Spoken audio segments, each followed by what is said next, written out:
everybody. Welcome to 2 Minutes and Beyond, the podcast where we review the Toy Story movies 2 minutes at a time. I'm Nacy Ball, and this is Bianca Garcia. Hello. Hello, and we've got a guest with us this week. Guest, would you like to introduce yourself and tell us a little bit about yourself? Sure. I'm Anthony Strand. I'm a writer and podcast host over at toughpigs.com. And that's where I met you, Macy. You as part of Muppet fandom. Tough Pigs is a Muppet fan site. Maybe I should say that. Yes. And your podcast is called Movin Right Along, which we stole the idea for our podcast from. That's true. That's true. But we stole the idea for our podcast from Star Wars Minute. So Movin Right Along is a podcast where we watch Muppet movies 2 minutes at a time. And we've done the first three, all three Jim Henson era movies, and we're just about to do Muppet Christmas Carol. So if people like this podcast and like Muppets, maybe check out our show as well.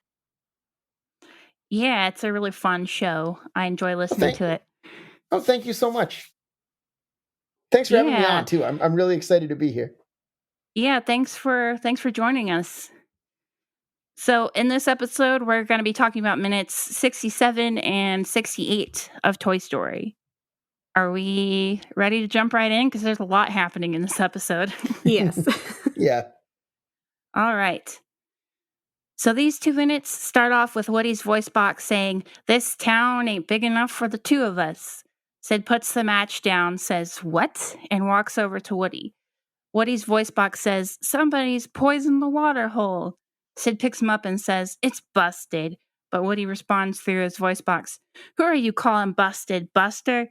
Sid looks at Woody in fear, and Woody says, "That's right. I'm talking to you, Sid Phillips. We don't like being blown up, Sid, or smashed, or ripped apart." Sid says, "We?" And Woody answers, "That's right. Your toys." And Sid watches in horror as a doll pump boy, which is like the little car with arms for legs, and a red truck rise up out of the sandbox. A couple broken combat cars and the frog come out of the muddy trench, and the Pizza Planet alien comes out from under Scud's bowl. He backs away as the toys start to surround him, but Babyface lowers down with Legs' fishing line and lands on his head, and he screams. The hand in the box grabs his foot, and all the toys surround him. Woody warns Sid through his voice box, "From now on, you must take good care of your toys, because if you don't, we'll find out, Sid." He turns his head around all the way and says, "We toys can see everything." Suddenly, Woody comes to life fully and finishes his speech with, "So play nice." Sid throws Woody into the air and runs into the house screaming. This poor kid. The most traumatizing experience of your life. Well, you know, it's funny. I watched these 2 minutes with my kids. I have a 4-year-old and a 7-year-old. And they've seen this movie a bunch of times. But like watching it in isolation, I was a little worried that they would like find it creepier than they do in context. But no, they were just like, "Yeah, it's Woody." Yeah, you tell them. Yeah. Yeah, you think about it, like you are watching it just isolated from the rest of the movie. Like if this was the only screenshot that you saw of Toy Story, like you've never seen it before, you'd be like, "This is a creepy movie." Oh, it absolutely plays like a horror movie. Like, yeah. I mean, but especially like the deformed soldier, like the headless soldier and the nail through his head soldier rising out of the mud. Like it's like tremendously terrifying. Yeah. Yes, for a little kid, that I mean, that's crazy. Although, having said that, that's immediately followed by a wind-up frog coming out of the mud, which is such a good Very joke. true. Like, mm-hmm. And the little Pizza Planet alien. Right, I love that little dude. Totally being a zombie, right? Like that's what he's doing. Yeah, that's so fun. But I was excited to see these were the 2 minutes because this is the trippiest sequence in any of the 4 movies, I think. Like, just like Woody just casually breaks reality and then no one ever mentions it again. Exactly. None of the other movies have this. They kind of get almost caught, but this is the only time where they're like, "Okay, we're going to break the rules. We're going to come to life and we're going to scare the hell out of a little kid." Right. Well, and like they could have done a sequel that follows up on this or something, where it's like Right. it's a new era of human toy, interactions where Interactions, toys can talk. But I mean, I'm glad they didn't, because I think the sequels are great, obviously, as they are. But it's just wild that this movie ends with Woody like looking a human in the eye and speaking at him. But nobody ever mentions it again, to the point where we see Sid in Toy Story 3 as a garbage man. Yeah. And he's just having a good time. He's just like playing air drums or whatever. The right? therapy was successful, yes. Yeah, right. Which is really kind of nice to see. He found some success in life. Yes. Poor thing. At that point, like when I saw him in Toy Story 3, I felt really bad for him. I was like, this poor guy. He probably went through like the worst teenage years of his life. Right. Like talked about this all the time, or didn't, maybe like learned not to talk about it or something. He probably took up like smoking or something. So like this was bad. I'm certain he did. Yeah. Oh gosh. But I should say though, I think. Oh, go ahead. No, you go ahead. Well, I think Eric Von Detten is so good in this movie as Sid.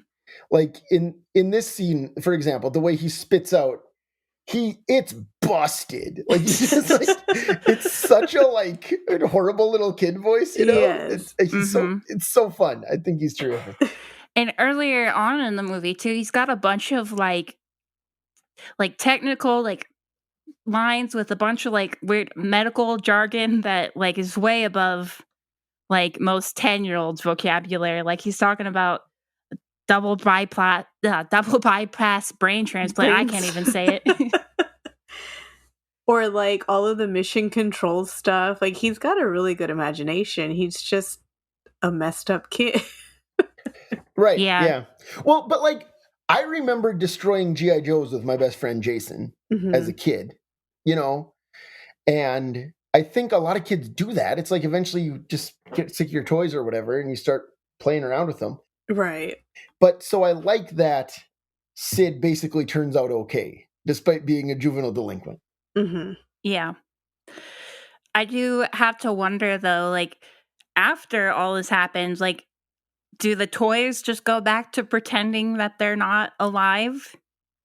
Sid's toys? Like the mutant toys and stuff? Yeah. Or that's a good question. Or do they just like, well, I guess he knows the secret now, so we're just gonna, do whatever we want while he's around. Yeah. Or is he like too scared to be around him, so he just gets rid of them? It has the opposite effect of what they intended.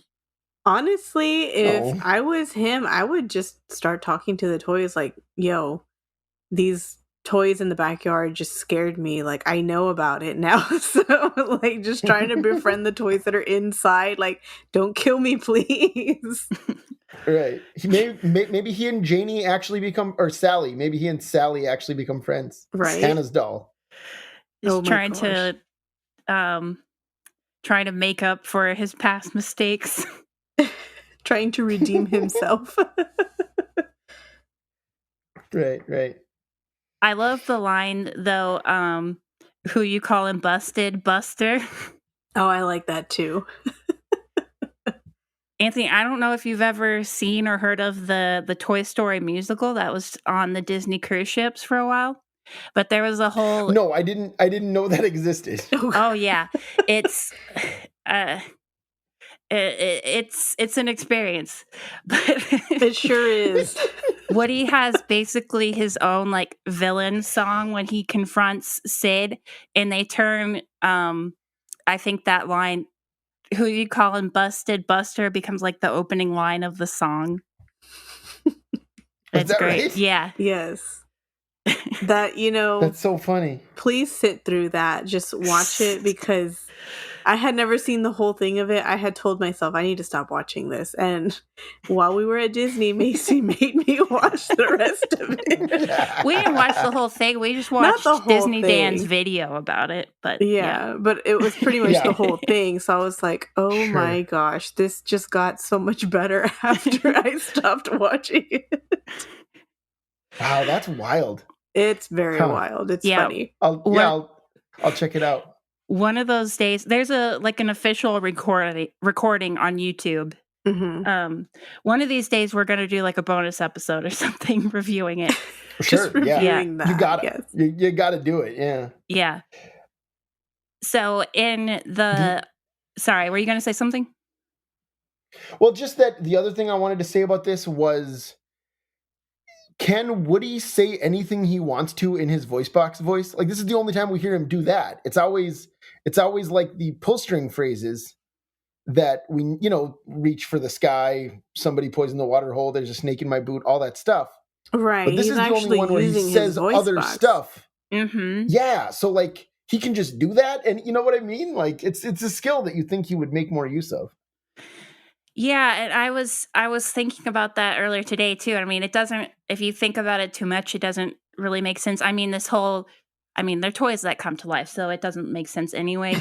But like the way the pull string toys work, are like they have the little record inside that plays when you pull the thing. Yeah. So like he can somehow affect what's on the record. Exactly. Just totally skip the point that he's a sentient being. He's overriding his little record. Oh my goodness. But in the audio commentary and in our book that we like to call our sacred text, Toy Story, the art and making of the animated feature, they talked about how originally Woody was going to like come fully to life like right away, but they decided that it was like a lot more interesting to have him use his pull string. And there's this quote from the book that says, I think it's page 117. It says, "It took several additional months before the final stroke fell into place. Woody would speak his entire monologue from his scratchy, feeble voice box, moving his lips only for the final few words. We spent a long time envisioning the scene with Woody just plainly talking to Sid," says Andrew Stanton. "It's so much better to have Woody win the day using the one lowly function he's equipped with, the cheap voice box that Potato Head is always making fun of him for, and he's ashamed of once he hears Buzz's digital chip."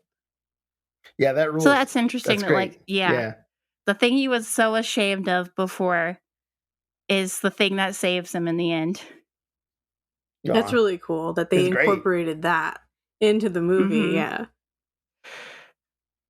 They also talked in the audio commentary about how they wanted to have the army men like coming out of the ground, but that was instead of just like out of the mud, but that was too technically complex. So they had them like come out of that just mud-filled trench instead. Mm-hmm. And then of course and then the combat Carl models, they also talked about how they're the same models as the army men. They're just larger. And in this case, they're all messed up. They're missing parts and have the nail in their head. Right. Yeah. That makes sense. And one of them was strapped to an explosive device earlier. Yes. which is maybe my favorite line in this entire movie. Why is that soldier strapped to an explosive device? Yes. There's also a couple other quotes from the book. One is from Andrew Stanton. He said, "If we left the situation at Sid's house unresolved, it would be like a hostage movie where two guys break out, but everybody else gets left behind with the terrorists. You wouldn't feel very satisfied with that. You sure wouldn't be primed for the chase after the moving van either. We somehow had to leave Sid's house knowing he'd never treat toys badly again." Huh. Yeah, that makes sense. That's true. I never thought of that. Right, me neither. I wouldn't have thought of it, but it's absolutely right. Mm-hmm. Yeah. Like, the fact that it ends with, and even like there's a moment here, and you haven't gotten to this in the narration yet, but where Woody like clearly wants to stand around debriefing with the mutant toys for much longer, and Buzz has to kind of like pull him back into the plot of the movie. Yeah, because and like Woody's little "we did it" dance is like so fun, so cute. Yeah, I think they actually used, like, they replicated that animation for the level complete animation for the Toy Story video game. Oh, that makes sense. And it's so funny. It's really great. I love his little dance. It's so cute. Well, those spindly little arms and legs, like it's just... Yeah, because he's so floppy. I know. He has those same floppy, soggy arms like Bert, Yes. Yes. Yeah. And the other quote that I was going to read from the book was from Jason Katz. He said, "It was very late in the game when we brought all our star mutants down into the backyard. We wanted to show that Woody could really orchestrate them, that he could become a better leader at Sid's house under adverse circumstances than he ever was at Andy's." Which is pretty interesting that they weren't originally going to have all the mutant toys come down there. It was Right. just going to be Woody and Buzz, like, is the idea? Yeah, there's actually I guess it's technically like an alternate version of the scene that they had storyboarded. It's on YouTube where it's just Woody and Buzz and they're like fully alive the whole time. And Mhm. like Woody is standing on Sid's chest while he's talking to him. Oh, sure. You know, I'm sure I saw this. This is probably on the DVD, right? It's on the toy box. Yes. Yeah, If it's on so, one of the DVDs. yeah, if so, I saw it 20 years ago. You know, like I bought that DVD when it was brand new. So I watched all the extras Yeah. because that's what I did for Mhm. fun in high school. Watch DVD extras by myself. Hey, DVD extras are great. Oh, I agree. Obviously. Yes. And then also in that alternate version of the scene, they make a bunch of references to the fact that like they're not supposed to do this. That like Mhm. they're not supposed to come alive in front of humans. Right. And I it think feels really weird for them to acknowledge it that much. right. Well, Yeah. I think that the movie does a good job of setting it up before that. Like, Mm-hmm. just the stuff where like anyone's coming into the room and they all flop onto the floor. Like, but by this Yeah. time we know that it's absolutely a sacred rule that can't be broken. You know. Mhm. Yeah. Also, our interactions with toys in real life who never get up and walk around when we're in the room. Yeah. The movie does a really good job of like not needing to explain things too much. Like the logistics of the toy world and like they never like try to explain like, oh, this is how toys come to life because we don't need to know that. Right. Well, Even though we they speculate every single episode how they Yes. come to life. sure. Well, and what I think is really impressive is that they never explain it in 3 sequels. Mm-mm. Like I Nope. Right. think there are worse versions of this series where like the second or third one would be like, here's when toys were imbued with life by some sort of cosmic Mhm. spirit or something. You know what I mean? Like, Right. Yeah. I've Yeah. seen way too many like prequels like that and I'm like, "Oh, I don't like this." Like if it were right. made by if it were made by a lesser studio. Yeah. Mhm. Right. I was gonna say the next Minions movie is literally called The Rise of Gru. So there you go. Yeah, that's true. Oh gosh. Well, is that all we have to say about that section? Should we move on? I think I think so. that's everything for me. Okay. So at 1 minute and 20 seconds, the toys cheer and celebration, and Woody chants, "We did it! We did it! Yes!" Back in, and back in the house, Floppy Sid arms. yells, "The toys!" Sid yells, the toys are alive!" And it's saying the doll Hannah is holding. He says, "Nice toy." And then Hannah puts the doll in his face and he screams. She chases him up the stairs with it, saying, "What's wrong, Sid? Don't you want to play with Sally?" I love that she gets her revenge on her I brother. hmm It's so nice that she gets that moment of revenge. Like, we don't know Hannah Yes. that well, but like Mrs. Nesbit is the highlight of anything inside Sid's house. But like, I think that's Yes. why we want Hannah like to succeed, right? Right, yeah. Yeah, the few times we see her in the movie, like Sid's, either being a jerk to her, or like you see that all of her toys have their heads pulled off. Right. He's destroying her stuff constantly. He's not a good big Yeah. brother, clearly. Unlike No, he's Andy. not. This poor girl. I know, Mhm. poor thing. Well, moving on. at 1 minute 39 seconds. In the backyard, the toys all celebrate the success of their plan. Woody says, "Nice work, fellas. Good job coming out of the ground. What a touch. That was a stroke of genius." From up on the makeshift launch pad, Buzz calls to Woody. Woody climbs up to him, and Buzz says, "Thanks," and gives him a handshake. Suddenly, they hear Andy's mom's van's horn honking on the other side of the fence. And Andy's mom says, "Everybody say bye, house." And Andy repeats, "Bye, house." Buzz says, "Woody, the van." Woody pulls the launch rod off the back of the rocket, and they jump off the launch pad and start to run toward the fence. Woody calls back, "We gotta run, thanks, guys," to Sid's toys. And that is where these 2 minutes end. It is my opinion that Tom Hanks should have won his 3rd consecutive Oscar for his delivery of "We gotta run, thanks, guys." Which is so, like, there's such energy in that line delivery, because they gotta go, and he's all about it. Yeah. I think in the audio commentary they said that originally, like, they just had them run off without, like, saying goodbye to the mutant toys or anything, and it just felt weird, so they added in that little line just to make it feel funny. Just really quick. Yeah, it'd be weird if they just, like, put together and executed this whole plan and then just, like, ditched then they them. just bolt off. Right. Although I'm sure you've talked a lot about how great the pacing is in this movie. Because, I mean, what is it before the credits? It's like 77 minutes or something? 76? Yeah, something like that. I think in total it's like 81, so... Yeah, 81 minutes, and it's just like hopping along constantly. And that's a good example of that it's just like, well, the thing with Sid coming to life in front of Sid is done. We got to get back to this van chase. Moving on, like it's so I know, because Mom's telling everybody to say bye, house. Bye, house.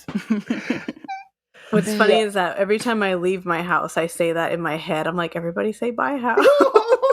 I love that. I actually moved houses when I was about Andy's age, and I remember feeling like I had to say bye, house, because that's what Andy said to his house. You're like, that's just what you do when you move. You say bye, house. Andy said it. You got to do it. Yeah. The other thing is, I think it's so nice that handshake between Woody and Buzz is like, that's the acknowledgement that they're friends now in the movie. Yeah.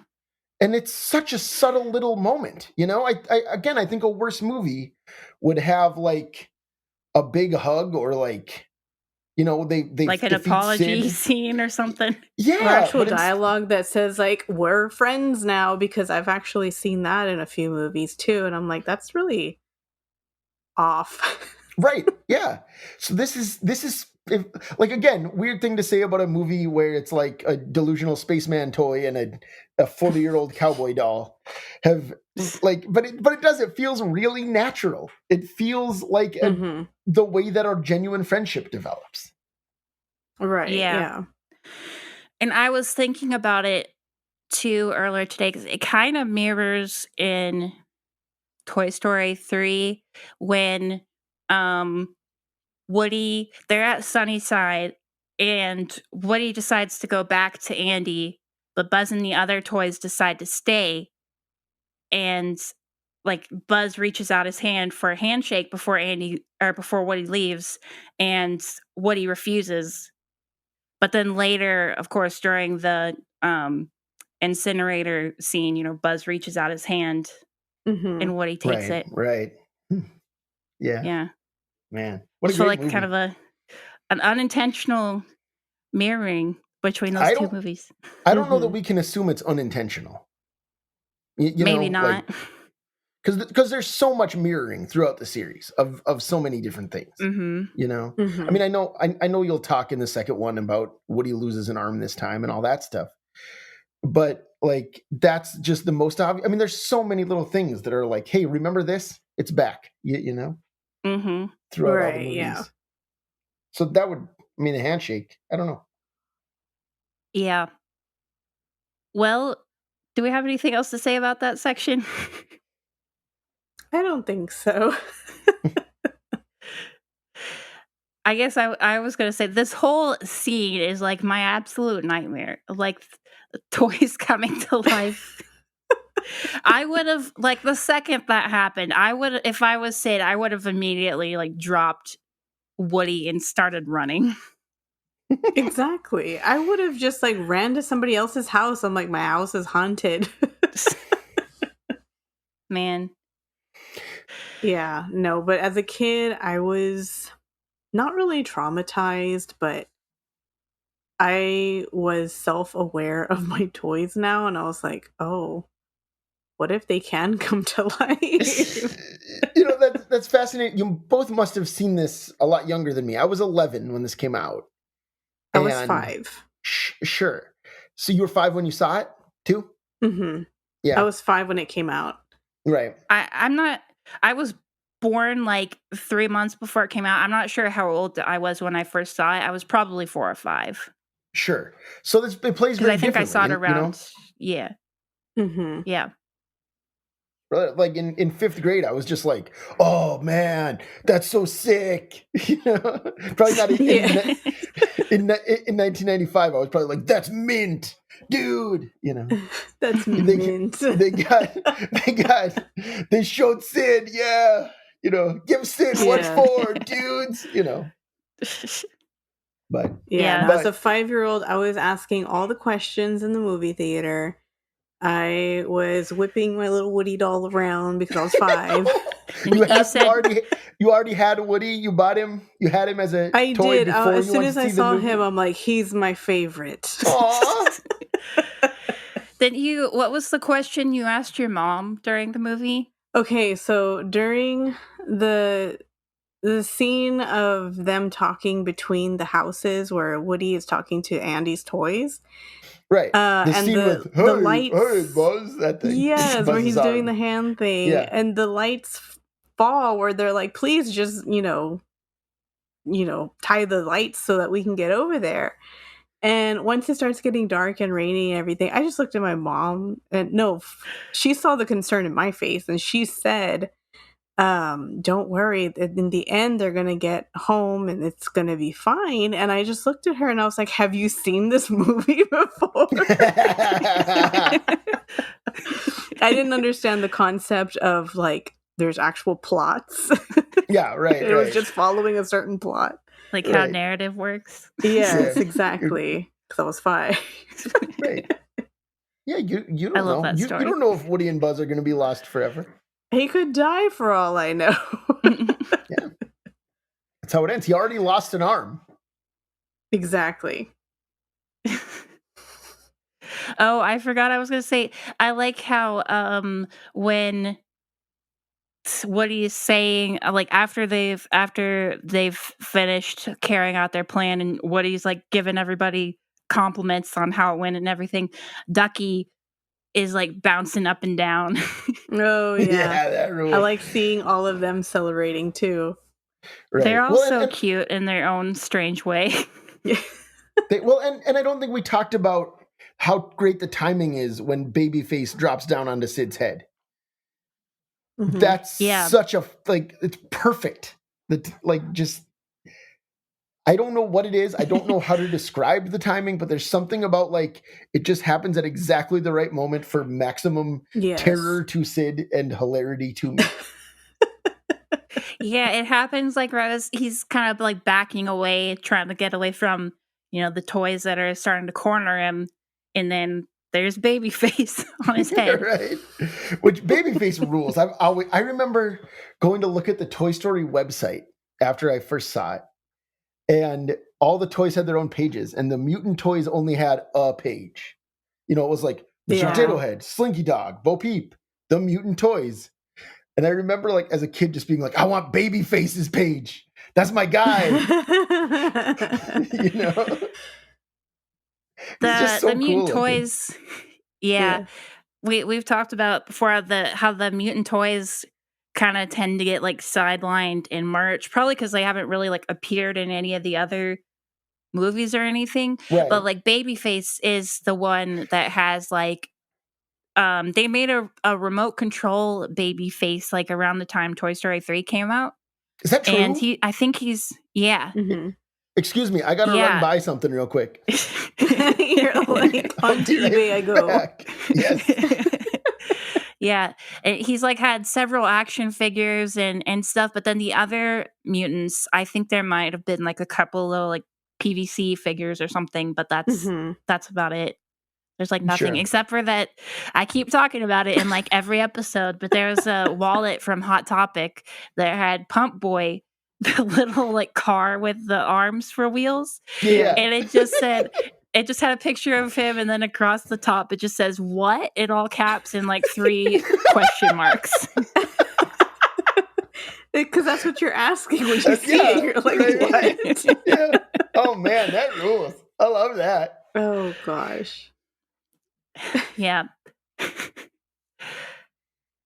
But according to the audio commentary, they talked about how just talking about Sid's kind of backyard in general.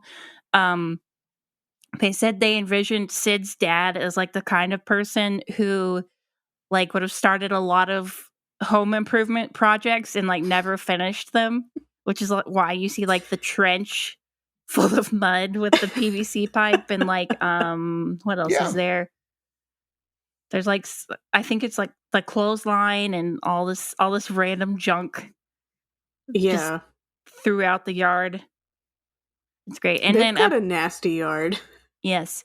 And then apparently there are in the commentary they said there are 18,000 weeds in Sid's backyard. Yeah. Well, it's such a Disney Adventures factoid, right? Like, it's like one of those things where you're reading an article in Disney Adventures magazine, and it would be like a fun fact on the side in its own little, it'd have like a colorful background.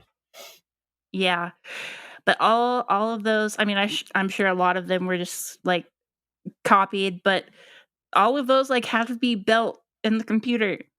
That's crazy to think about. Yeah, right. That's a lot, honestly. I get mad if I have to draw something on like there was this one time where we were making, I want to say it was for a kid's craft for like a 5-day club or something like that, and I had to draw so many of one thing. I was like, I'm tired of this already. So to do 18,000 weeds, I'm just like, that's a lot. Yeah, it's crazy. Yeah. Well, are we ready to wrap things up, or is there anything else? Oh, I guess is there anything you want to plug before we finish up, Anthony? Sure. I mean, I have like I said up top, I co-host Movin Right Along, a Muppet movie podcast formatted very much like this one, and we should be returning with a new season soon. I hope. We're just kind of still in the planning stages, but we have 150 episodes out there, so go check them out if you want to. I like them. I think we did a pretty good job. Just other than that, I write for toughpigs.com sometimes, and our stable of writers is excellent every day, even when I'm not writing there. So check out toughpigs.com if you like the Muppets. Yes, everyone go check out both of those things. And thank you for joining us on the podcast. Yeah. Thanks so much. It's truly my pleasure. Because it's like I said, like I get to talk about Muppets 2 minutes at a time, all the time. I love Toy Story just as much as I love the Muppet movies. So this is really fun for me. It's not something I get to talk about with other adults other than my wife very often. Like I talk to my kids about Toy Story all the time. That's too funny. Well, I guess with that, we'll wrap it up then. Thanks for listening, everyone. Be sure to follow our Facebook and Twitter accounts and send us an email if you have any thoughts, comments, questions, or concerns. And if you enjoy the podcast, please leave us a 5-star review on Apple Podcasts and Spotify. See you next time. Bye. Bye. Bye-bye. We did it. We did it.